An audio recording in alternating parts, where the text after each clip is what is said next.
Começa agora a Revista Nacional. Apresentação: Carlos Vítolo. No ar, entrevista. Opa, tá aí, portanto, a programação? Só o Padre Alex dá aquela viradinha assim no celular, aí, olha lá, ó. Vai dar aquela virada, isso, Padre Alex já ajeitando ali. A Silvia, por aqui, você tá rindo, né, Silvia? Faltou dar aquele clique, né, Silvia? Seja muito bem-vinda, viu, minha querida? Bom dia, tudo bem? Ouve bem, Silvia? Não estou te ouvindo, acho que seu microfone tá desligado. Enquanto o Padre Alex já se ajeita ali também. Tá ouvindo agora? Agora sim, Silvia, tá aí. O fone, então. Eu costumo dizer que a tecnologia é muito boa, né? Quando a gente sabe usar. Mas você sabe sim, que é isso. Te agradeço, viu, Silvia, aí por ter aceito o nosso convite. Também o Padre Alex já se ajeitando ali também para bater aquele papo com a gente, não é mesmo? Para a gente conversar sobre esse tema, não é tão difícil, tão duro, mas que a gente precisa conversar, não é? E nada melhor do que a gente trazer duas pessoas, né, minha gente, importantíssimas para falar sobre esse assunto, apontando aí os dois lados, né?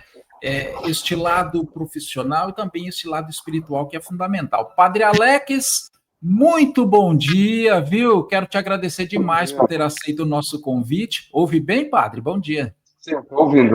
Vocês estão me ouvindo aí certinho? Tudo certinho, padre. Beleza, ótimo. Muito importante, então, como eu dizia, a participação do padre Alex e também da Silvia, né? Deixa eu só perguntar aqui. Ô, Silvia, você é psicóloga, né? E atende aos nossos filiados do Sindicop, não é? Só para a gente ter uma orientação. Sim. Legal. E o padre Alex, né? Também aí, que aceitou o nosso convite. O padre Alex é padre em qual paróquia, de qual região? Fala um pouquinho aí, padre, para a gente conhecer um pouquinho melhor. Isso, eu sou pároco da paróquia Nossa Senhora da Assunção, aqui no Ouro Verde, perto aqui do recinto, né, lá da PAI. E há pouco tempo estava como assessor da pastoral carcerária também, aqui de Bauru, né? Hoje está o padre Adriano, fazendo um ótimo trabalho na pastoral carcerária também. Legal, bacana, hein? Obrigado demais aí pela participação de vocês dois. E o pessoal aí que já está fazendo o comentário, né mesmo, já pode deixar aí a sua pergunta, se quiser, tanto para o padre Alex, quanto também para a nossa psicóloga, a Silvia, tá joia? Vai comentando, eles vão fazer as exposições, nós vamos fazer também perguntas, não é? E aí, ao longo do programa, você deixa a sua pergunta que a gente repassa para o padre e também para a Silvia. Tá joia? Aí o pessoal aí, o Cláudio Jimenez Cruz aí já comentando, né? Pastoral familiar, né? Paróquia São José Trabalhador. Obrigado, viu? Deixa eu subir até na tela aqui, ó. Obrigado, tá? Pela participação, tá bom? Pelo comentário, não é? É isso daí, minha gente, tá joia? Sempre a gente trazendo destaque aqui as nossas amigas, né? Também a Aline Lara, não é? A Marina, o Milton Aires, não é? O pessoal fazendo aí os seus comentários já, tá joia? Ao longo do programa a gente vai falando aqui. Bom, para a gente iniciar aqui o nosso bate-papo, eu quero lembrar que o Setembro Amarelo é uma campanha de prevenção ao suicídio, né? Essa iniciativa, gente, do Setembro Amarelo é um desdobramento do Dia Mundial de Prevenção ao Suicídio, né, que acontece no dia 10 de setembro e que visa promover e ampliar a discussão e ações sobre o tema. E é isso que nós estamos fazendo hoje aqui. Outro destaque importante que eu quero trazer é que essa campanha do Setembro Amarelo, ela se tornou oficial agora, viu? Recentemente, esse mês, no último dia 9, pela Lei 15.199, 2025, né? Sancionada e publicada pelo presidente Lula no Diário Oficial da União. Essa lei, então, ela estabelece o dia de hoje, viu, Silvia, padre, meus amigos, amigas ouvintes, dia 17 de setembro, como Dia Nacional de Prevenção da Automutilação, e o dia 10 de setembro como Dia Nacional de Prevenção ao Suicídio. E aí, aquele dado que a gente lamenta demais, não é? Cerca de 700 a 800 mil pessoas cometem suicídio anualmente, segundo dados da Organização Mundial da Saúde, né? No Brasil, fica em torno de 14, 15 mil aí. Lamentável, né? Ô, Silvia, deixa eu começar aqui pelo lado, pela seu posicionamento, que você dissesse para a gente primeiro aí, né, que é suicídio, né? O que levam as pessoas a essa prática? Que tipo de preocupação a gente tem que ter, Silvia? Bom dia novamente, né, para os que chegaram aí. Bom dia, Padre Alex. Bom dia, doutora. Prazer. Agradeço novamente estar aqui na rádio falando sobre o assunto. Eu penso até, e todo ano eu falo a mesma coisa, que, embora seja o Setembro Amarelo, devíamos falar do assunto mais vezes. Inclusive, há algum tempo agora, assim, uns anos atrás, começaram a falar que não era mais para falar suicídio, que era para falar da vida, né? Enfim, eu vejo que as pessoas, isso eu que penso, né? Eu vejo que as pessoas, às vezes, elas querem mudando os nomes, né? Às vezes, acho que para amenizar alguma coisa, mas que é muito sério. E hoje, até, a gente não fala mais aquela coisa assim, sabe? Ai, tem que ter uma doença mental, ai, tem que ter isso, tem que ter aquilo, porque, inclusive, na clínica já aconteceu, né, com pacientes, ou que a gente sabe de amigos, assim, não é uma coisa divulgada também, mas quando você sabe de um caso de suicídio que você comenta com alguém, aí a pessoa fala, mas você sabe do outro, você começa a ver que tem muitos, né? Então, às vezes eu tenho a impressão que as pessoas pensam que é algo longe, né? Que tá assim, não vai acontecer comigo, na minha família, ou com alguém do trabalho. Não é o caso muito da SAP, porque a SAP já teve casos e os funcionários sabem, né? Então, hoje, teria que olhar para todos os aspectos, porque não tem essa questão também que a gente ouve assim, cachorro que late não morde, né? Fica falando que vai se matar, não vai. Então, hoje eu falo assim que todos os sinais são importantes. Mesmo aquele que a gente acha assim, não, acho que não é. Na dúvida, né? Na dúvida, vamos prestar mais atenção, pedir para a pessoa, né, pedir ajuda, tal. No caso dos funcionários da Polícia Penal da SAP, tem o sindicato. Fora o sindicato, tem as penitenciárias que tem psicólogos, né? Pode procurar elas, ou outros atendimentos também, né? E elas podem indicar, não é o trabalho delas lá dentro, mas como por ser psicóloga, ela vai saber na cidade, né, onde está, para indicar. Então, seria um assunto que às vezes as pessoas não querem falar, né? Não querem comentar, e agora, mesmo instituindo a data específica, assim, eu penso que é um assunto para se falar mais vezes. Parece que, assim, chega o Setembro Amarelo, todo mundo quer chamar a gente para fazer palestra, para falar alguma coisa e tal, e depois esquece. Dezembro, realmente, apesar de ser Setembro Amarelo, dezembro tem um índice alto também, em volta das festas de Natal, Ano Novo. É verdade, né? Preocupação deve ser diária, mesmo porque as pessoas não deixam, né, para cometer esse tipo de ato ou tentar cometer esse tipo de ato apenas no mês ali, né? Um acompanhamento 24 horas. E esse acompanhamento... nós estamos vendo, assim, aconteceu, eu falo assim, porque eu vi, né, conheço a pessoa, pessoas que não tinham aquele tipo de comportamento, sabe, que a gente às vezes rotula, né? A pessoa isolada, a pessoa já tinha um problema mental. Também tem esses casos, mas de uns anos para cá, eu percebo assim que às vezes a pessoa não tinha, não demonstrava. Realmente. E aí eu queria perguntar para o Padre Alex, Padre, importantíssimo hoje, sem dúvida nenhuma, né? Fundamental, tanto esse trabalho desse lado mais médico, né? Atendido aí pelas psicólogas, até psiquiatras, mas também, né, Padre, esse lado espiritual, né? Nós vivemos um mundo hoje, né? Essa idade contemporânea, né? Onde a principal característica, sem dúvida, é o individualismo, né? A falta de preocupação com o outro, né? E aí, como é, padre, também esse seu trabalho, esse seu envolvimento, como que se deu isso e qual a importância, né, da religião da fé, não é mesmo? Aí na vida das pessoas, para que elas, justamente, né, a gente previna, né, para que não se chegue a esse ponto, né, padre? Eu costumo dizer que a espiritualidade e a psicologia, quando elas bem encaminhadas, bem direcionadas, é um casal perfeito, né? Quando a gente consegue juntar a área humana com a área espiritual, nós conseguimos dar sentido, né, a todas as realidades humanas e, como base, a fé, né, na pessoa que está ali na nossa frente. Então, muitas vezes nós separamos uma área da outra, né?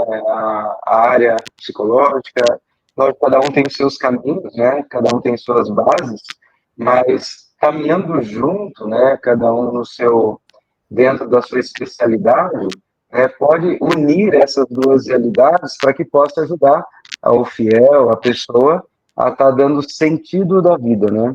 Então, o grande desafio na fé, na espiritualidade que nós temos hoje é justamente dentro do materialismo, né? Como a gente vive um racionalismo muito grande, ou também um materialismo, eu não falo nem de consumismo em si, né? Mas uma falta de profundidade, né, naquilo que é espiritual, naquilo que é fé, e quando a gente vive, de fato, uma escassez, né, daquilo que é sobrenatural, daquilo que é divino, daquilo que é do interior, e nós focamos naquilo que é matéria, e nós sabemos, né, que todo tipo de matéria, ela se desfaz, ela se acaba, né, e quando a pessoa tenta se basear, né, a sua vida somente naquilo que é temporal, naquilo que é matéria, ela não encontra fundamento ali para subsistir dentro da existência, né? Então, a espiritualidade, né, ela vem trazer essa base que transcende os limites da razão,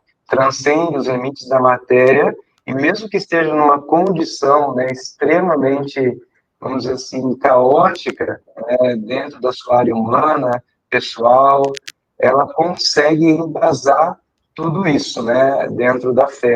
Por isso que é um casamento perfeito, né? Muitos que vêm no atendimento, realmente a gente vai e dá um direcionamento espiritual e a gente encaminha, né, quando é o caso, para um psicólogo, né, para que ela possa também fazer essa caminhada. Então, acredito que dentro do sentido da vida é o que e são duas bases na realidade, a dignidade humana, né? Então a igreja vai trabalhar sobre a dignidade da vida, né?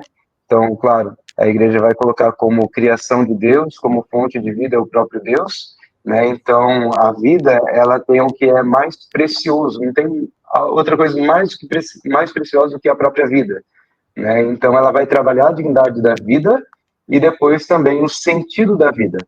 Então, esses dois caminhos dentro da fé e dentro da espiritualidade vai alicerçar a pessoa nos momentos de frustrações, nos momentos de dificuldade, né, até mesmo de momentos em que ela não consegue ver saída, e aí a gente ultrapassa essa linha do limite, né, do olhar, da visão ou da realidade que ela está, para que ela possa dar continuidade, né, a essa realidade. Então dá para trabalhar muitas áreas aí dentro, né?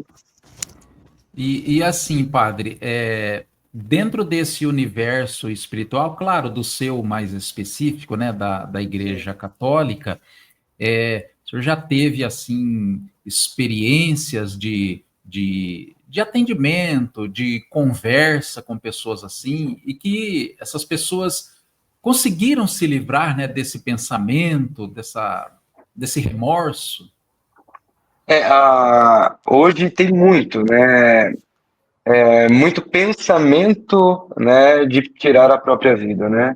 Então existe muitos pensam. É lógico que ali dentro do atendimento, né, a gente percebe daquilo que vem do emocional, de fato, né, daquilo que é momentâneo, daquilo que é de fato dentro de um contexto muito específico da vida, né, que passa esses sentimentos, mas que a gente percebe que nos atendimentos que o que segura, de fato, lógico, tem todo o arcabouço família, né, toda a estrutura familiar, profissional e tudo mais, mas o que sustenta ainda é a fé. Talvez, às vezes, nem sempre num sentido muito autêntico, né? Porque as pessoas têm medo também, né? Então elas param muitas vezes no medo, né, de serem condenadas e toda essa história que depois a gente pode abordar melhor sobre isso, né? Para a gente desmistificar muitas coisas que a gente às vezes vai criando, né, sem muita informação.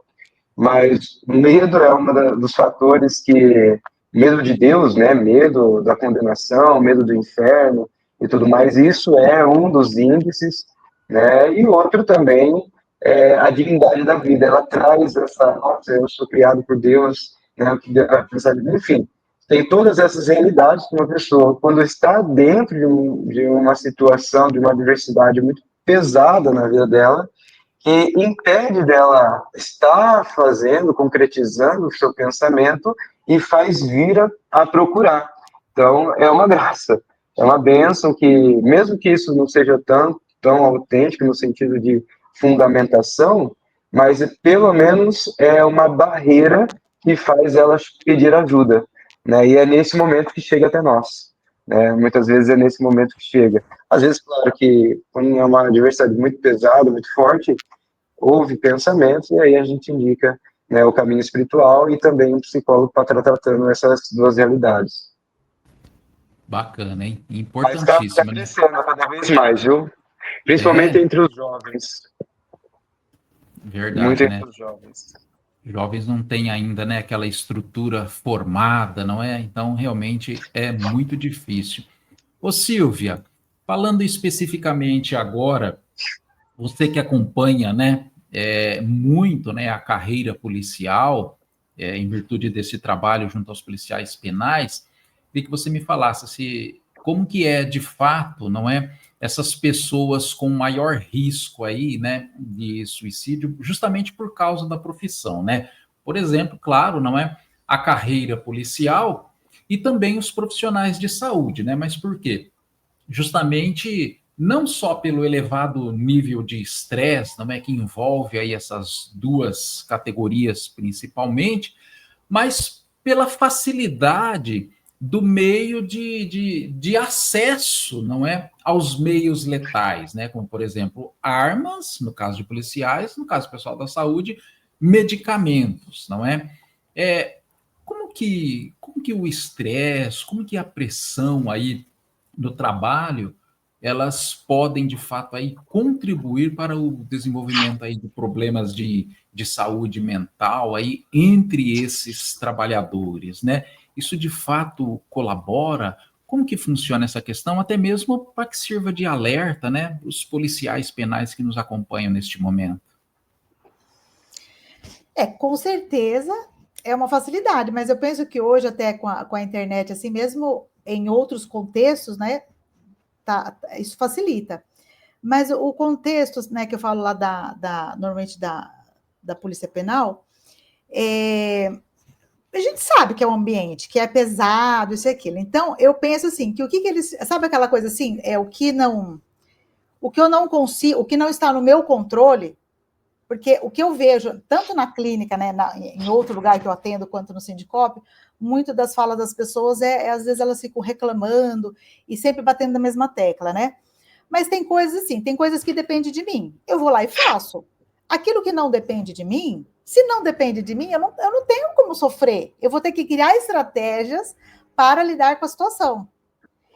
E a mesma coisa lá. Então, o trabalho, as pessoas, né, quem tem muito tempo lá, que já tem 10, 20 anos de carreira, 30 anos, já sabe o que tem que fazer. Então, não adianta eu ficar falando, é sempre a mesma coisa, tá? Porque é aquilo. Então, o que eu posso fazer para ficar bem fazendo aquilo? Eu teria que buscar algo, que às vezes não é lá dentro, às vezes é em outro lugar, que eu costumo falar para as pessoas têm que ter algo de lazer, têm que buscar algo para poder dar o equilíbrio. E hoje você só vê as pessoas assim, né? É sempre agitada e correndo e com pressa e não sei o quê, e só reclamando. E ela só fica nesse foco. Ela não para e pensa, espera um pouquinho, tá, isso tá assim, mas o que eu posso fazer paralelo para, né, poder seguir? tem o estigma, né, até culturalmente também do homem, né, e por ser policial, aquela questão do homem não chora, homem não sofre, se vai procurar terapia na cabeça deles, né, eles têm aquela sensação assim de que, então eu sou fraco, então não deu certo, apesar de que, graças a Deus, aumentou o número, né, de procura de quem trabalha na SAP, porque como o sindicato, ele atende não só a Polícia Penal como a família, no passado a gente tinha muito mais as famílias, né? Eles indicavam mais a família para ir e eles não. E hoje tem um bom número de policiais que estão buscando.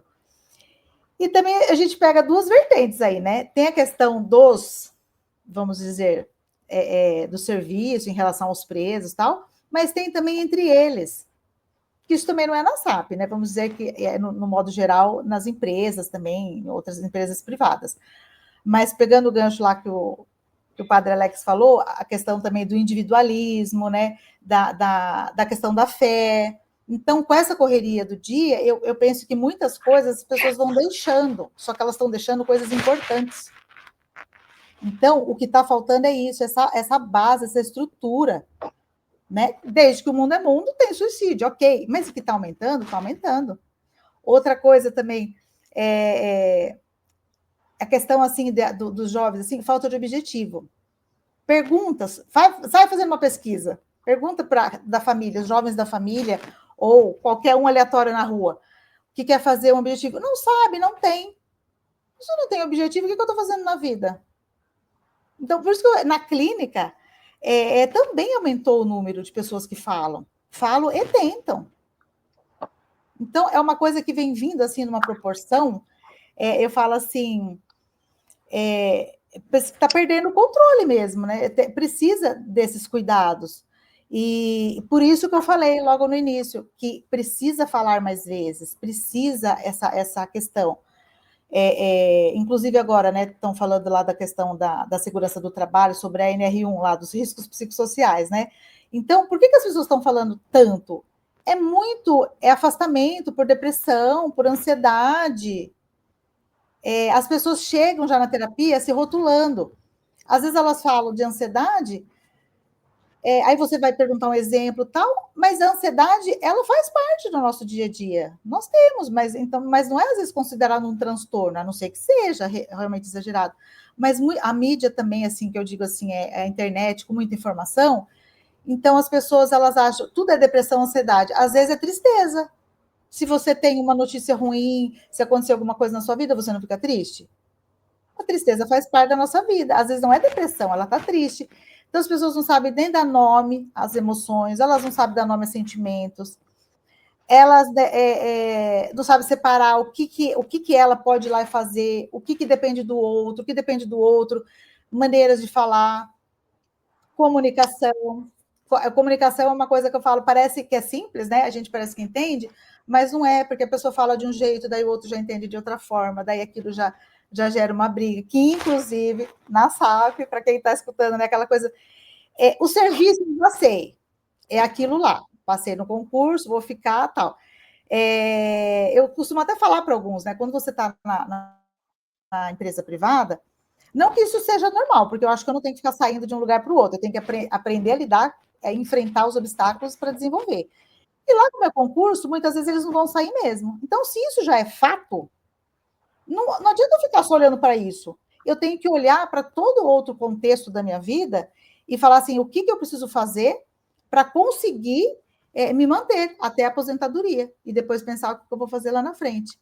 E pensar no relacionamento interpessoal entre as pessoas, porque nós temos muito conflito entre os próprios funcionários. Às vezes eu chego a falar que o que menos dá trabalho lá são os presos. Então, é olhar para isso. Não adianta ficar escondendo, falar assim, não, é um lugar difícil para trabalhar. Isso a gente já sabe. A gente já sabe. Quem trabalha lá sabe mais do que ninguém, porque às vezes a pessoa de fora também não tem nem noção do que é aquilo, né? O que passa, às vezes, na televisão, o que a gente vê em filme, não é a realidade. A gente sabe que a realidade é muito pior que aquilo. Então, eu preciso, teria que ter uma união entre os funcionários, sabe? Olhar, porque as pessoas, elas costumam ter um padrão de comportamento. Nós temos um padrão de comportamento. Então, se você convive com aquelas pessoas, se ela muda o padrão de comportamento, opa, peraí, então o que está acontecendo? Não é questão de saber, eu vou lá bisbilhotar a vida da pessoa, não. Mas de repente, falar com o superior, falar com a pessoa, falar, conversa com ele, vê. Às vezes não é nada, ok, passou. E se for alguma coisa mais grave, né? Se ele não consegue sozinho buscar ajuda, eu posso tentar indiretamente.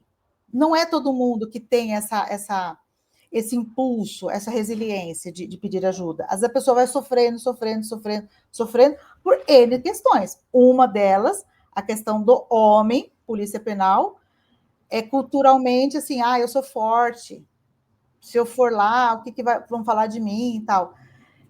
Então, ter esse olhar, começar a falar mais sobre o assunto.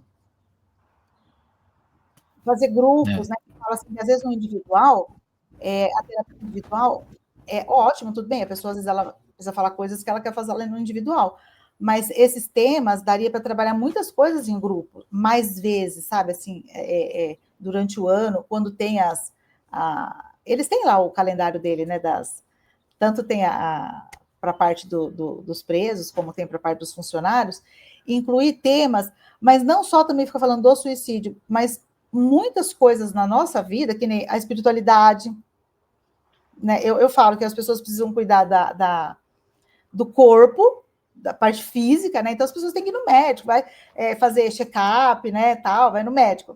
Psicólogo não é necessariamente só psicólogo. Existe N terapias, né? Outras formas de autoconhecimento. A questão da espiritualidade, né? Buscar a espiritualidade e o contexto. O contexto também influencia, né? Onde eu vou, onde eu frequento, o que eu faço, com quem eu ando, com quem eu estou me relacionando. Então, não é. Então, às vezes eu falo, a pessoa, ela pega alguma coisa assim, né? Eu falo assim, aquela bode expiatório, né? E aí ela fica martelando aquilo. Mas as coisas não são individuais e separadas. É um conjunto. Tudo, eu falo, tudo junto e misturado. Então, eu falo, você, a terapia, seria isso, né? Você pegar e você separando, olha, vamos isso aqui é nessa área, isso aqui é nessa área, isso aqui é nessa área, né? O que nós vamos fazer primeiro? Pensa nisso, pensa naquilo, e as pessoas vão. Muitos ainda têm a questão que terapia é para louco, que se eu for na psicóloga vai falar que eu sou louco. Ainda hoje as pessoas têm esse estigma. Tem que procurar por conta disso. Pois é. Ô, Silvia, você me fez lembrar aí de quando a gente era criança, de um desenho que passava na TV, era aquele, o pessoal vai se lembrar aí, né? Lip e Hard, né? Aí ele pegava e falava assim, ó dia, ó azar, ó vida, né? O bordão era esse. Às vezes eu já cheguei a falar, viu? Para alguém assim, fala assim, a pessoa parece que chega assim, se arrastando. Né? Realmente é verdade, né? É bem complexo. Verdade mesmo. Padre Alex, esse problema não é de hoje, né? Inclusive, a gente pode se valer disso para as próprias escrituras, né? Naquele relato do personagem, né? Do Judas Iscariotes, inclusive, quando ele comete o suicídio, né? Ali se enforcando após trair, né? O próprio Cristo, Filho de Deus, não é mesmo? Então, aquele remorso, aquela culpa, né? Justamente pela ação, aí acabou levando ele a devolver lá as moedas de prata, mas o remorso, né? Talvez ali o arrependimento, a devolução das moedas de prata, não é narrado lá na Mateus 27:5. Então ele diz assim, até o versículo diz: então Judas, atirando para o santuário as moedas de prata, retirou-se e foi se enforcar, né? Ou seja, foi tirar a sua própria vida, né? É interessante a gente analisar, e ninguém melhor do que o padre, né, para fazer essa análise para a gente da ação de Judas, né? Que não basta apenas ali você se arrepender, né? Mas é preciso, não sei, encontrar algo diferente aí, né? Ter uma mudança de postura, de repente uma mudança de vida, né? Porque o remorso ali ele ficou se corroendo, né? Mas não foi suficiente, né? Simplesmente você tentar corrigir devolvendo ali um bem material ou algo nesse sentido, né? É impressionante, né, padre, como não é de hoje isso, né? É interessante você citar essa passagem, porque nós temos dois apóstolos que traíram, né? Nós temos Judas, que traiu, entregou Jesus, e nós temos Pedro, que negou Jesus. Então, são duas formas de traição, né? Mas não deixa de ser traição. Para a gente embasar tudo isso, é importante a gente ter clareza de que os apóstolos, eles tinham uma ideia messiânica, né? Uma ideia de Salvador, uma ideia de Messias, né? E eles se estruturado, toda a ideia deles estava pautada no Messias, num rei político, né? Que libertaria aquele povo, né? Que traria poder bélico, né? Então, e Jesus veio com uma ideia completamente diferente de apresentar, né? Então, a realidade dele não era política, né? O que eu sempre falo assim, mas então a igreja, a fé, ela se a parte de toda a realidade social? Não, para nós, uma transformação de fé vai nos levar a atos autênticos na sociedade. Então, a transformação primeira é espiritual. A transformação a gente chama de conversão, mas eu assim, lógico que a palavra está certa, pelo amor de Deus. Mas é que hoje a conversão parece que foi muito imediatista, né? Converteu, pronto, mudou. Mas a conversão é um processo, né? É um processo, é um caminho, né? É longo, é uma mudança de perspectiva que não é tão fácil, né? Então, para mim, conversão ela se estende, né? Mas popularmente virou algo imediato. Mas enfim, então Jesus ele estava construindo essa nova visão, essa nova perspectiva messiânica, para que eles pudessem ser transformados interiormente e essa transformação interior pudesse ser resultante na vida social. Daí sim vai abarcar política, social, caridade, falar tudo isso. O que acontece ali naquele momento? Judas, provavelmente, ele tinha certeza de que se ele entregasse Jesus, né, ele sendo todo-poderoso, ele sendo o Messias, ele não poderia deixar acontecer o que aconteceu com ele, né? Então, quando ele se depara com aquele momento em Jesus sendo preso, sendo condenado e ele não fazendo absolutamente nada, aí chega um ponto que, e agora? E agora eu não consigo voltar atrás, né? Eu pensei que ele, porque independente, eu costumo dizer assim, independente deles entenderem ou não quem Jesus era, eles amavam Jesus. Isso existia um amor profundo pela pessoa de Jesus, independente da imagem que eles tinham construído de Jesus, né? Então eles amavam. Eu gosto muito quando Pedro também tinha uma imagem completamente distorcida de Jesus, né? Mas a passagem dele diz: Senhor, aonde vamos nós? Só tu tens palavras de vida eterna. Ou seja, a minha vida está em ti, a minha vida está completamente pautada no Senhor, né? Para onde eu vou, né? Qual é o meu sentido sem a sua presença, né? Então, existe um amor intrínseco entre os apóstolos e Jesus, mas existe uma ideia distorcida de quem ele era. Então, quando Judas ele depara e ele vê uma frustração, ele vive uma frustração daquilo que ele esperava de Jesus. Então, a realidade é muito mais a fundo, né? Nós temos uma frustração daquilo que ele esperava de Jesus, e existe uma frustração, uma decepção, e existe agora um remorso dele matar, né, o próprio Messias, né? Ou a pessoa, vamos tirar a imagem de Messias, vamos colocar a pessoa que ele amava, né? Então ele sendo consequência da morte daquele que ele ama, né? Então na nossa cabeça humana isso é inconcebível, né? porque ele tinha uma expectativa, ele tinha uma esperança, ele esperava algo, e provavelmente era uma certeza dele que Jesus faria completamente diferente, e isso não aconteceu. E agora? E agora, o que eu faço? Né? E aí que entra a fé e a dimensão do sacrifício. Né? Eu costumo dizer que Judas teve remorso, Pedro teve arrependimento. Né? Por isso, quando a gente fala da igreja ou da espiritualidade, a questão do arrependimento é muito importante, né? Porque arrepender-se nos abre a misericórdia.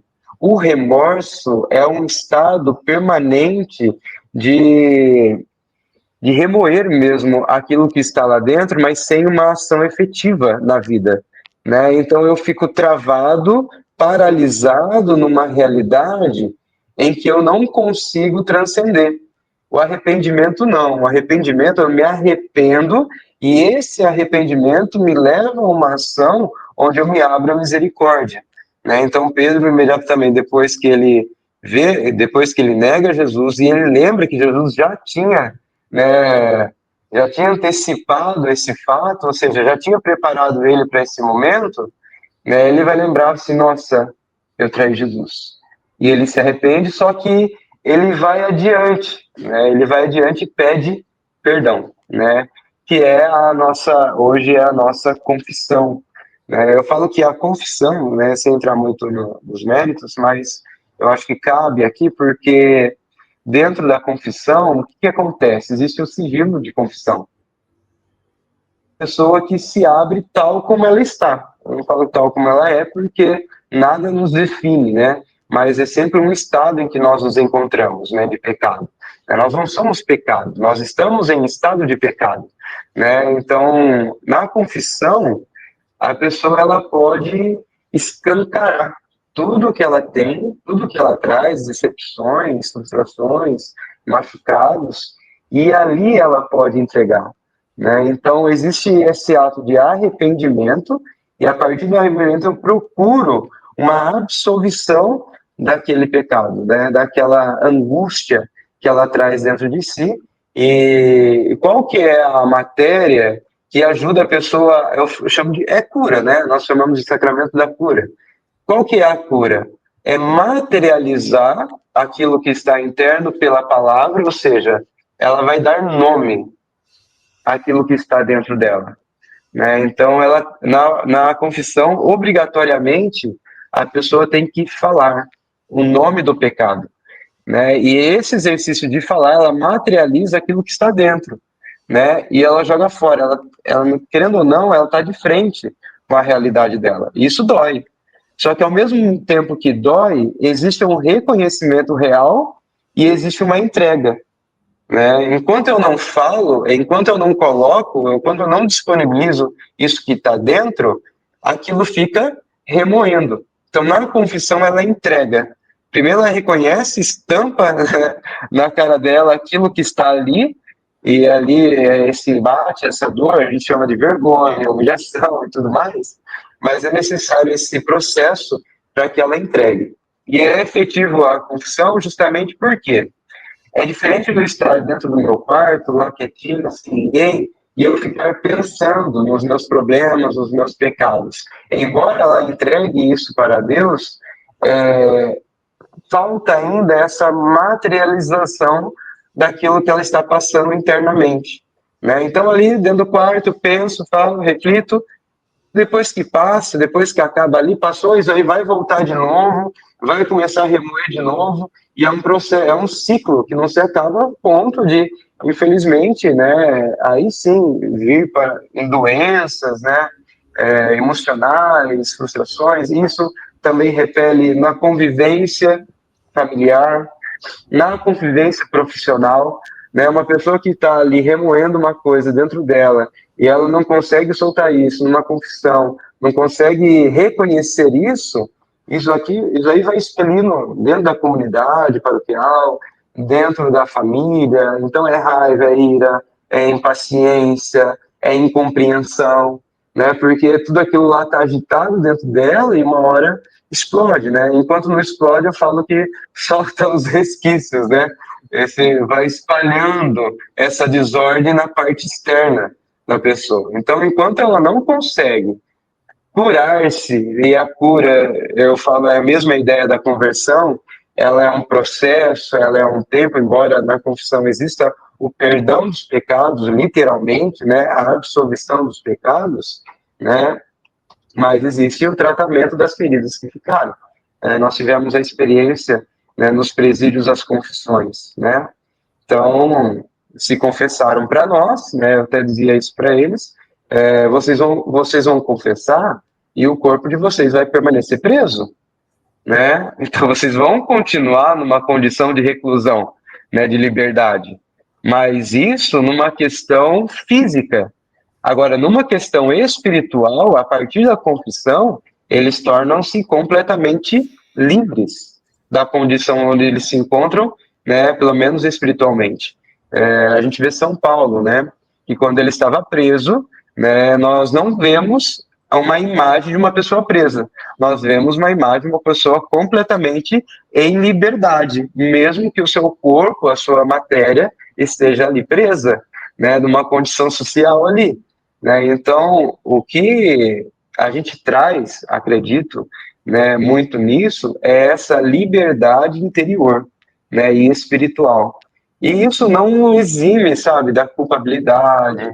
Eu sempre digo, é um processo, é um trabalho, né, que pelo sacramento é absolvido, mas as feridas que a culpabilidade nos traz, ou até as consequências da nossa culpa nos traz, isso é tratado com o tempo. Agora, dentro da comunidade, que a psicóloga está falando, né, a Silvia, assim, aonde que eu vou trabalhar isso, né? Eu falo assim, a gente tem tanto foco naquilo que é profissional nosso, a gente foca extremamente nossa vida no nosso profissional. E, de fato, a gente tem boleto para pagar, a gente tem casa para cuidar, a gente tem família para sustentar, né? Mas eu vejo que se resume ao nosso profissional e a gente esquece de todas as nossas outras áreas, né? Então, é o meu profissional e a espiritualidade fica no tempo que dá. Não, a espiritualidade, a fé é uma prioridade. Ela não é, eu costumo dizer, ela não é um apêndice, né? Que tá ali, a gente não sabe por quê, mas tá ali, né? E quando dói, eu lembro dele, eu tenho que fazer uma cirurgia, enfim, né? Não é um apêndice, né? E também não é um souvenir, eu coloco na estante, nossa, que bonito, que belo, mas tá ali, estampado, como uma vitrine, eu não toco, acho lindo, mas não toco, não vivo, não faço nada, né? Não, é uma prioridade. Né, eu falo que quando a gente quer organizar uma vida espiritual, eu tenho que colocar no calendário, é uma rotina, tem metodologia, tem dia, tem hora, né, precisa ter uma rotina. Então, é que a gente vai se dispersando, e quando a gente vê, já está tudo explodindo, e todas essas áreas da nossa vida ficou lá fora, lá atrás, né, esquecida, e algo está explodindo aí, eu tenho que retomar todas essas realidades. Realmente. E aí precisa escolher, né? Qual vai ser a tua atitude, né? Como disse o padre aí, se vai ser Judas ou se vai ser Pedro, né? Duas atitudes diferentes. E aí, padre, me faz lembrar, inclusive, do Salmo 32, né? Enquanto me calei, né? Meus ossos envelheceram, né? Acho que é bem isso. Ô, Silvia, o padre falou assim de algo fundamental. Foi tremendo o que ele disse aí, né? Do falar, né? Do dialogar, do conversar, do se abrir, do colocar para fora. A psicologia, basicamente, trabalha muito essa questão, né? Porque a pessoa vai sentar lá também e vai assim, eu creio, né? Não sei, por favor, me corrija, vai se abrir, vai se rasgar ali, né? Como é, Silvia, que falar acaba com aquilo que o padre disse aí, né? O remorso, não é? O arrependimento. Como que faz a pessoa dar um up aí, né? Através disso, hein, Silvia? Eu estava vendo o padre falar, e é isso mesmo. Até porque na primeira sessão, a primeira vez que a pessoa vai, muitas vezes acontece isso, porque, inclusive, até é uma técnica, né? A hora que a pessoa fala, ela ouve. Porque, por exemplo, quando ela não fala, aquilo fica só no pensamento. Então, é como se ficasse circulando ali na mente dela, né? Na mente, e fica ali, fica dentro dela. A hora que ela fala, ela ouve. Inclusive, quando você repete o que ela acabou de falar, já aconteceu, não sempre, mas inúmeras vezes, você repete o que o paciente falou, você falou, ó, você está dizendo, então, que você veio fazer terapia por isso, por isso, por isso. Ela fala assim, não, eu não disse isso. Às vezes é tão assustador que ela fala, não, eu falei, não, você acabou de falar com essas palavras. Então, aí é onde a pessoa entra na realidade. Ela fala assim, nossa, aí cai a ficha, parece, sabe assim? Então, é um processo. E muitas vezes, mesmo quando não acontece isso, né? O fato que, às vezes, o primeiro dia, a pessoa sai e ela fala assim, olha, eu até brinco às vezes, né? Eu falo assim, podia ser qualquer pessoa, tá ali só ouvindo, não falar nada. Ela sai bem, porque ela falou. Então, independente do que você faça no primeiro dia, ela sempre vai sair aliviada. Aí é o que faz ela ir voltando. Mas, não necessariamente, isso também é uma questão da psicologia, nem sempre, ou na maioria das vezes, o primeiro dia não é a realidade. Ele não vai falar aquilo que dói exatamente o que ele quer. Porque é aquela coisa, precisa formar o vínculo ainda com o profissional, tudo. Então, muitas vezes ele vai falar assim de um sofrimento, mas às vezes ele vai por um outro viés, até depois você chegar lá. Aí vão ter aquelas pessoas que quando chega lá, começa a atrasar, não quer mais fazer terapia, porque daí ela não quer mexer naquilo que dói. E outras, graças a Deus, muitas, né, pulam esse obstáculo e é onde as questões, né, vão se resolvendo. Mas, como o padre falou, não é no dia para a noite, é um processo. E volto a falar, o que a gente ouve hoje, olha as frases. Eu fui na igreja e não resolveu nada. Foi um dia. Foi um dia. Não resolveu a minha vida. Eu fui no psicólogo, não resolveu nada.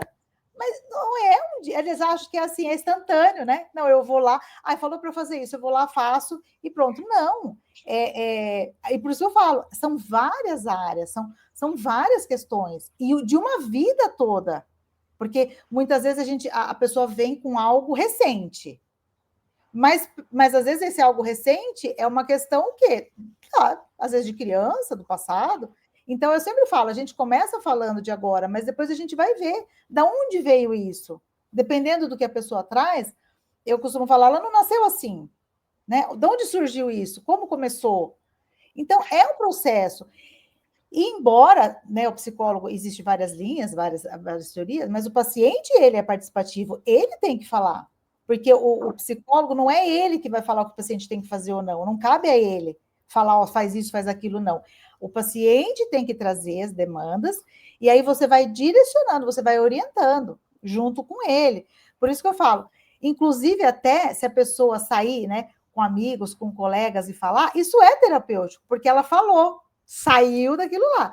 A diferença é que, de repente, a pessoa pode julgar, depende se a pessoa não é amiga, ela pode usar aquilo lá em outros contextos, né? Porque na questão do profissional tem a questão do sigilo, né? Como o padre falou também na questão da igreja, o sigilo. Então, por isso que a gente fala, às vezes é uma questão de você procurar pessoas que vão te orientar, te direcionar, mas é uma parceria, por isso que precisa de estabelecer o vínculo. Tem que ter um vínculo. É um perigo também, né, doutora? Às vezes eu vejo assim, às vezes a pessoa vai procurar um amigo, né, eu falo até dentro da fé, e a pessoa, ela não tem aquela estrutura, né, para passar também uma realidade, né?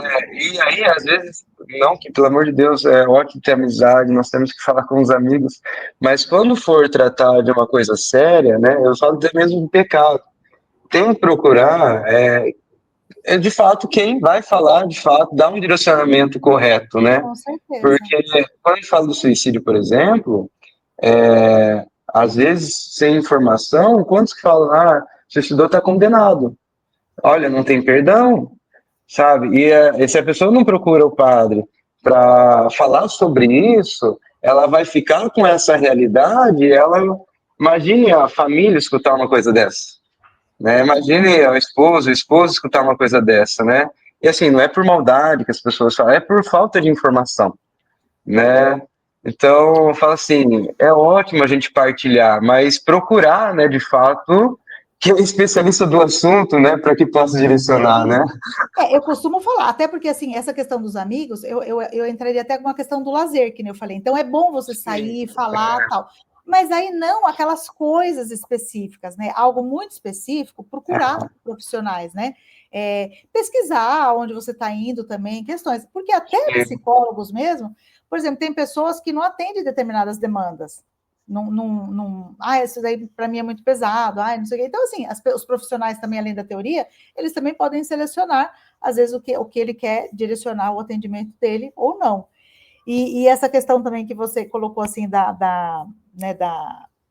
do pensamento, né, de quando a pessoa fala, tal, e automaticamente ela vai se sentindo bem, porque daí eu tenho falas de pessoas que nunca tinham feito terapia, que falam assim, nossa, se eu soubesse, eu tinha vindo antes. Se eu sabia que era isso, porque eu não sei o que as pessoas têm na cabeça, né, tipo assim, nossa, eu vou lá, e aí vai ser, sei lá, vai ser um negócio doloroso, talvez assim, não é só a questão física, né? O médico lá, sei lá, uma cirurgia e tal. De repente, a questão psicológica também é dolorosa. Tem cicatrizes, né? Eu falo, às vezes não tem a marca ali, talvez visível, mas é uma dor, né? Eu costumo falar também, a gente não mede a dor também. Outra fala das pessoas, eu já cansei de ouvir ele falar que vai se suicidar, agora eu falo para ele, então vai mesmo. Entende? Só que assim, às vezes a pessoa não vai, mas então, quer dizer, você está empurrando ela, né, para ir? Então, até por isso que eu falo para as pessoas, né? Se a pessoa não tem essa estrutura, na SAP, né, por exemplo, estou falando assim, se você, de repente, a pessoa tem afinidade com você e começa a falar isso para você e você não tem estrutura, é onde entra você, deixa eu falar então lá, no sindicato, deixa eu falar com o superior hierárquico aqui, deixa eu ver o que eu posso fazer, porque eu não estou aguentando. E isso também é autoconhecimento. É a gente saber nossos limites. Se tem alguma coisa que eu não consigo lidar com aquilo, então eu vou buscar alguém e vou falar, olha, vai falar com aquela pessoa, porque eu não consigo. Está fora dos meus limites. E tudo isso faz parte do autoconhecimento. Como é que eu vou saber meus limites se eu não me conheço? Como é que eu vou procurar ajuda? O que eu vou fazer? Como eu vou fazer? Por isso que eu falo, né, que é complexo, é uma questão assim, deles pararem e começarem a pensar, olhar para eles ali, né, dos colegas que trabalham junto, quantos anos às vezes trabalha, né, junto ali. Não estou falando que você tem que gostar e amar todos, porque, né, nem Jesus Cristo agradou todo mundo, né, não vai, sabe assim, então eu falo, procurar. Procurar quais os meios que vai me proporcionar o autoconhecimento, que nem eu falei, não é só na terapia, existem outros modelos, mas aí as pessoas estão procurando, o que elas estão fazendo da vida? Falta planejamento de tempo, falta planejamento financeiro, são coisas que eu falo assim, não era nem para terapia tá tratando isso, não era uma questão ali para se falar. Só que, às vezes, aquela questão psicológica vem decorrente disso. Porque eu não tenho dinheiro, porque eu não tenho tempo, porque eu não tenho isso, porque eu não tenho aquilo. Então, primeiro eu preciso o quê? Me planejar. Que nem o padre falou. Se eu não me planejar para a questão da espiritualidade, então eu não vou ter tempo. Então, planejamento, eu tenho que pôr ali, colocar no papel, realmente, não é para ficar na cabeça. É fazer um planejamento. O que eu faço todos os dias? Qual a hora? Como que eu faço? As pessoas... Eu falo, tem que colocar na agenda. Tem que colocar na agenda para despertar na agenda. É agenda. Mas outra coisa que eu falo também, a pessoa fala assim, mas eu não gosto de agenda, de papel, por exemplo. Tem no celular, faz o papel, e aí eu vejo as pessoas falando assim também, que se ela faz de um jeito, ela acha que todo mundo tem que fazer do jeito dela. Não. Se eu fizer funcionar, ok. Então, por isso que eu falo que, às vezes, a questão de você procurar o profissional, ele vai ver o que é melhor, o mais adequado ao seu estilo de vida, às suas questões. Não tem um padrão igual para todo mundo. Não tem um padrão, mas tem um norte. Tem que ter um direcionamento. É uma questão. E aí eu vejo que parece que as pessoas assim estão perdidas. Eu sinto isso. As pessoas estão perdidas e não estão conseguindo... saber por onde começar. Sabe quando tá tudo bagunçado, você não sabe por onde começar? Realmente, precisa saber por onde começar, precisa agendar, né? E é muito importante também isso que a Silvia falou, né? Você precisa buscar, você não pode deixar se tornar uma panela de pressão sem válvula, né? Você precisa ter aí os escapes, né? Aliás, esses dias eu tava meio assim, meio estressadão aqui, meio ali, eu percebi que eu tava meio, sabe? Começando a precisar fazer uma consulta com o padre ou com a Silvia aí Falei, que saber de uma coisa, eu preciso dar uma saída, né? Olha, imagina, eu fui na mesma noite, eu fui em 2 shows, né? Fui no show do Zé Cabaleiro e fui no show do Arnaldo Antunes, voltei levinho, viu? Voltei tranquilo, extravasei, coloquei para fora, né? É Não, muito importante. é o que eu falo, buscar alguma coisa que a pessoa gosta para o equilíbrio, né? Agora, quando a pessoa também não se conhece, quando ela não tem o autoconhecimento, ela vai indo no que os outros gostam, ela fica pior. Pois é. Aquilo que ela achou que ia ser um lazer, que ia ser um prazer, ficou pior, porque eu falo que aquela pessoa que ela não tem identidade, né? Ela vai fazendo assim, vou aqui, vou ali, ela já nem se conhece. E às vezes ela vai em determinados lugares e aí ela vai voltar pior. Então, aquilo para ela não foi algo que trouxe esse equilíbrio, às vezes até piorou. Então, por isso, eu falo, gente, para todos os lugares assim que eu vou, eu falo do autoconhecimento. O autoconhecimento é tudo. Eu tenho que saber o que eu gosto, o que eu não gosto, o que eu quero, o que eu não quero, para colocar os limites entre as pessoas. As pessoas, os discursos são assim, porque fulano fez isso comigo. Não, você que permitiu. Onde estava que você colocou os limites? O que você vai fazer, né, com aquilo que fizeram com você, né? Então, o que você vai fazer com o que fizeram? O que você deixou que fizeram com você? Pois é, exatamente. Ô, padre... Nesse sentido, eu vi esses dias uma atriz, né, nesse sentido que a pessoa estava falando, perguntaram para ela assim, quando você está triste, o que você faz? Assim, ou eu vou na igreja, ou eu vou para o teatro. Né? Olha que interessante, né? São os dois lugares, é uma questão artística, que é da vida, é do profissional, mas não só também, é uma satisfação pessoal, e a igreja, que é esse suporte, que é onde ela está ali, onde ela se encontra. Então, é exatamente isso, é o momento para o lazer, o encontro de si mesmo, né? Encontro pessoal, mas também com o espiritual. Né? Uma coisa não exclui a outra, mas tem que ter, né, essas duas realidades. Uma questão aqui até doutrinária e teológica, padre, colocada pela Aline aqui, que gera até uma dúvida aqui. Eu vou subir na tela o comentário da Aline. A Aline coloca assim, padre, pensar em suicídio na visão da espiritualidade me faz lembrar de inferno como garantia, né? Tive bons amigos que partiram dessa forma, né? Espero encontrá-los no céu. A igreja já reconhece o suicídio como doença mental, ela deve estar partindo, padre, até dessa nossa conversa do exemplo aí de Judas, né, no caso de ter se suicidado aí, né, qual foi o destino. Queria que o padre trouxesse o esclarecimento, por gentileza, para nossa amiga Aline Lara. Isso, para a igreja, em questão de doutrina, para a igreja, aí agora especificamente para a igreja católica, né? A igreja acredita que o pior atentado e o pecado mais grave que existe é contra a própria vida. Porque se a vida é um dom natural de Deus e é aquilo que é mais precioso para a pessoa, né, é o maior pecado e a gravidade está, de fato, no atentado contra a própria vida. Ponto. Né? E agora, o que a gente faz com isso? Como que isso se desenrola? Né, a questão do suicídio. Daí a igreja, ela percebe, ela vê, né, e ela caminha junto com as realidades da sociedade. Né? Inclusive, no catecismo da Igreja Católica, né, o que é o catecismo para quem, né, não está por fora dessa realidade dos católicos, né, da Igreja Católica, é onde norteia toda a fé e a doutrina da Igreja Católica. Né? Então, nós temos esse livro, né, que norteia todas as nossas realidades. No parágrafo 2281, vai falar o seguinte: o suicídio contradiz a inclinação natural do ser humano para conservar e perpetuar a própria vida. É gravemente contrário ao justo amor de si mesmo. Porém, no 82 vai dizer o seguinte: distúrbios psíquicos graves, angústia ou medo da provação podem diminuir a responsabilidade moral do suicida.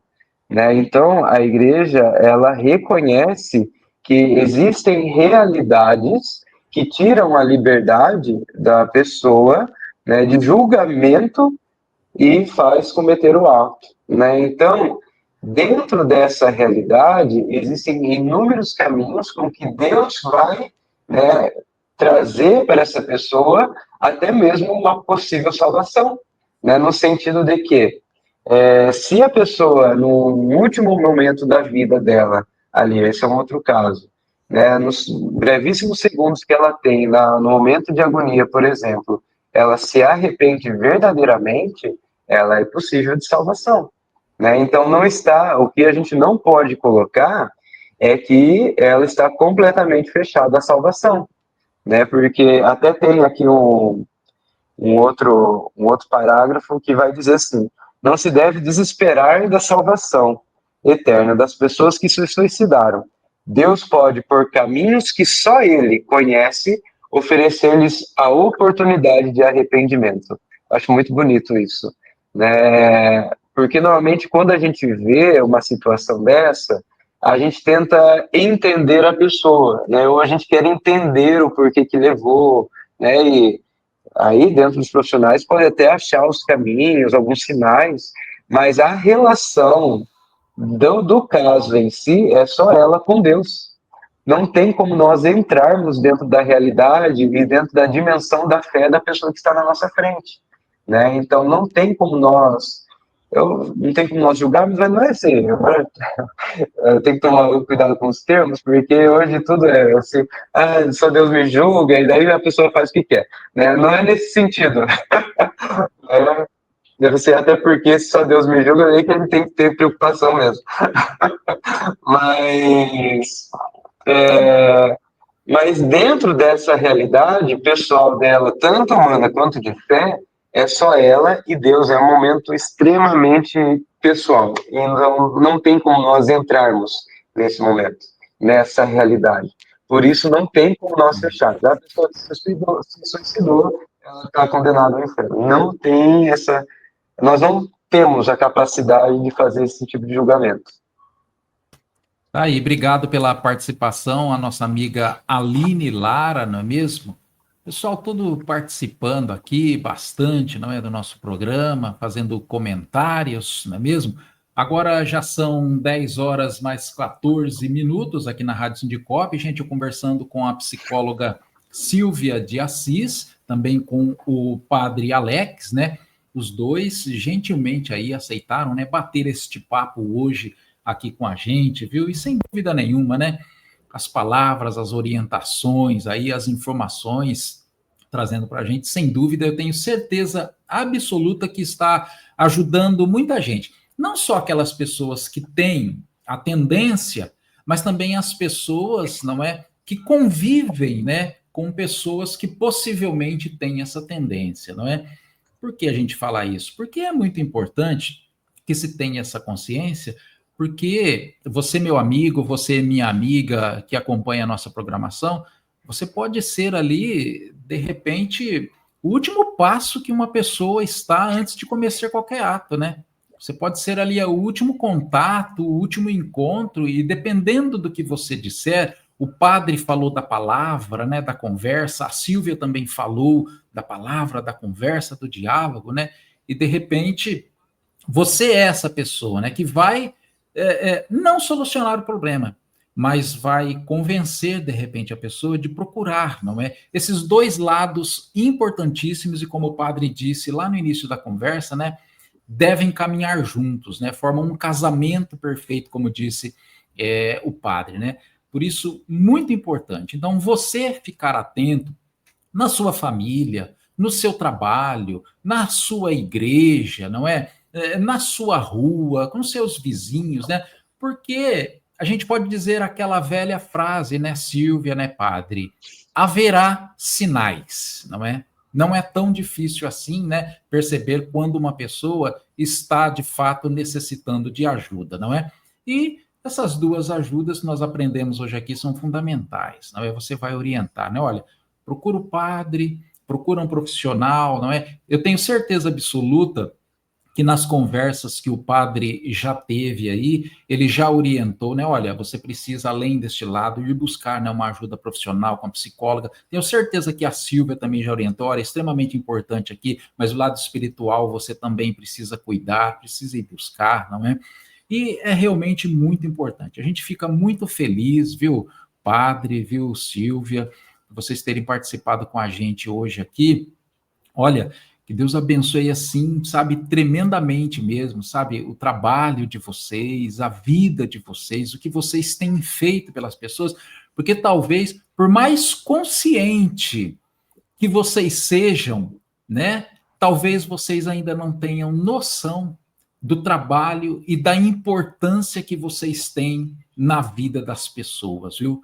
Por isso, em nome do Sindicop aqui, eu quero parabenizar vocês por esse trabalho que vocês fazem, viu? Com certeza, Deus está olhando muito por vocês. A gente finalizar aqui o nosso bate-papo, não é? Queria pedir para a Silvia aí, não é? Fazer suas palavras finais aí, mais um minuto para você, tá bom? Muito obrigado desde já pela sua participação, viu, Silvia? Obrigado vocês, né, pelo convite. E o Sindicop, ele está sempre aberto, né, para essas questões. Então, assim, olha, procura lá, marca, porque eu falo assim, eu estou disponível. Eu falo para quem eu já atendi, que tem meu WhatsApp, eu falo, pode mandar mensagem a qualquer horário, porque a gente sabe que quando a pessoa ela está nessa questão, é naquela hora, né? Não é depois.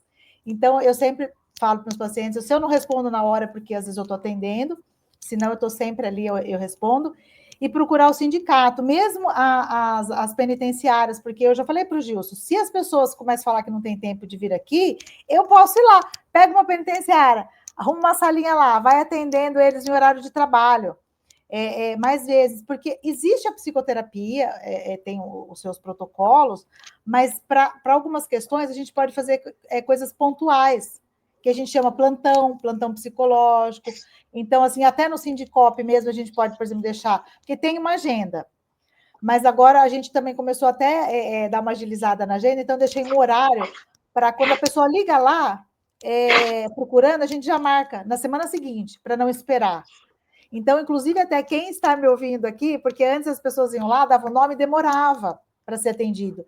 E aí eu vi que isso não estava funcionando, porque quando eu ia entrar em contato com a pessoa falava, agora não quero mais, já resolvi. Então, a gente também mudou algumas estratégias lá para atender mais rápido. Mesmo que, vamos supor, não tem horário, mas pelo menos o primeiro atendimento vai ter.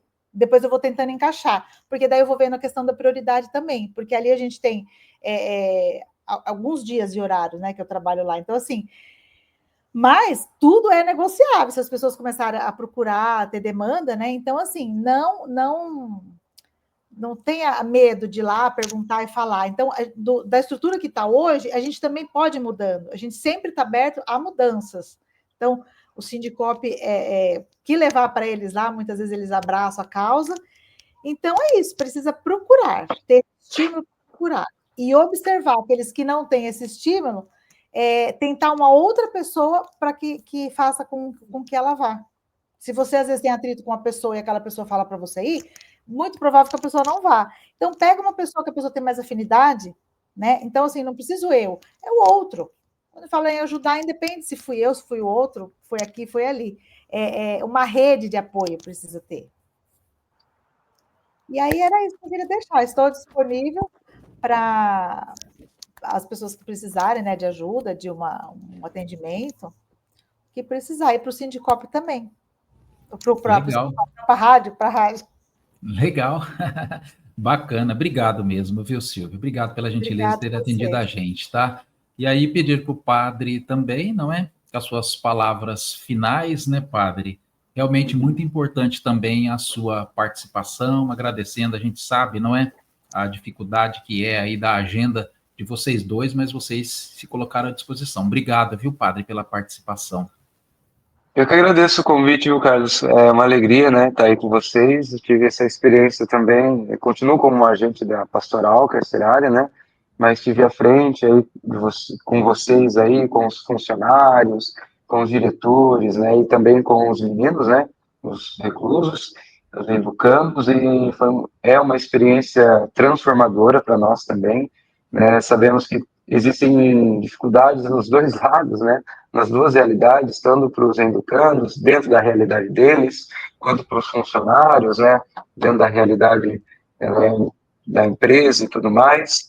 E a única coisa que eu deixo, né, trabalhar muito, né, eu acho que mais para os funcionários mesmo, é a espiritualidade da cruz, né, a dimensão do sacrifício, né, porque vocês vivem, de fato, essa cruz todos os dias, né, vocês veem o martírio do corpo, né, vê violência, vê injustiça, né, às vezes dá certo, às vezes não dá certo, né, tem essa convivência, né, entre todos, e eu falo que dentro da empresa é natural, né, existem etapas, hierarquia, e a gente tem que aprender a viver com tudo isso, e eu acredito que dentro de todas as realidades que a gente vive, principalmente quando a gente vive em sociedade, quando a gente vive com os outros, né, e de modo particular, essa realidade bem mais sensível que é da Polícia Penal, né, muito mais sensível, que as pessoas de fora não têm nem ideia do que é isso, né,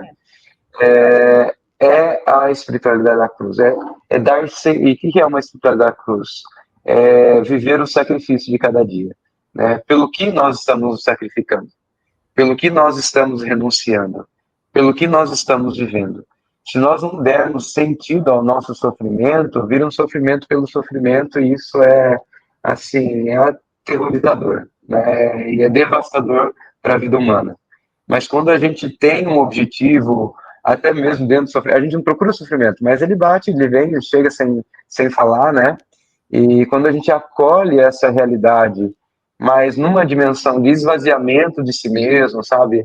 Despojamento de si mesmo, daí quebra orgulho, quebra vaidade, quebrando orgulho e vaidade, cresce a empatia, cresce a misericórdia, cresce um olhar de diálogo, de perdão, né? E isso não significa, como eu disse, né? Assim, não é que nós vamos ser a pessoa zen, ou a pessoa mais que ama todos e é feliz 24 horas, dando risada. Não é simplesmente conviver com os outros com um olhar e uma perspectiva tão diferente que eu consigo suportar até mesmo adversidades, incompreensões, sei lidar com essas situações de um modo mais claro, né? Então, a espiritualidade da cruz, ela é fundamental para que a gente possa conviver com os outros, conviver consigo mesmo, e também com as realidades que nos acertam e a gente não tem controle, né? Tem coisas que a gente não tem controle, mas com a espiritualidade, com certeza, a gente consegue viver bem, né? E melhor, tenho certeza disso. Então, eu fico à disposição também, né? A pastoral fica à disposição também, né? Mas de modo particular, né? Caso precise de ajuda, estou aqui na paróquia Nossa Senhora da Assunção, né? Aqui perto aqui do recinto, né? Então tem agenda, dá para marcar, fico à disposição também daqueles que precisarem. Legal, bacana. Eu ficaria uma semana aqui conversando com vocês dois direto, viu? Tá joia? Mas a gente tem que finalizar, não é? Obrigado mais uma vez pela participação, Silvia. Obrigado ao Padre Alex. Obrigado também à nossa amiga Marina, né? Que foi quem fez o meio de campo aí, né? Para a gente poder contatar o padre, né? A Silvia aí, quem sugeriu também, né? Obrigado, viu, minha amiga Marina. Gente, para finalizar o bate-papo, eu gostaria que todo mundo ouvisse uma letra de uma música que foi composta por um policial penal, o nosso amigo Dominguinhos Poeta, né? Aposentado, e que aí eu vou deixar vocês para a gente finalizar esse bate-papo com a música em homenagem ao Setembro Amarelo, de composição do Dominguinhos Poeta. Padre, muito obrigado. Silvia, muito obrigado. Até mais. Valeu, gente. Até a próxima. Até a próxima. Tchau, tchau. Tchau. Tchau, tchau. Tchau.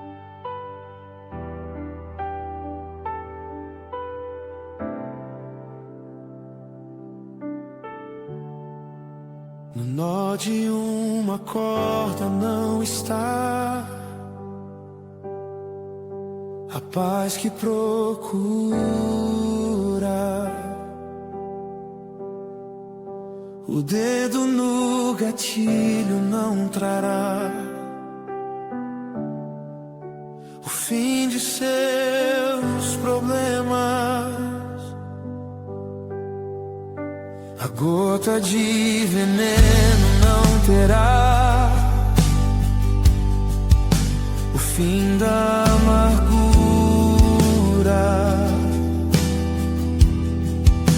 O salto terá o fim de seus dilemas, e nem no fundo de um rio, rodas de caminhão, a dor do aço frio rumo ao coração trará a solução.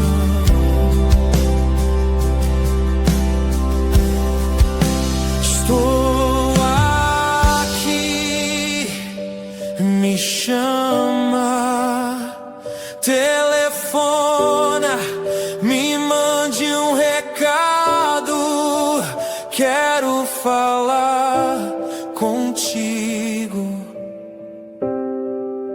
estar a seu lado.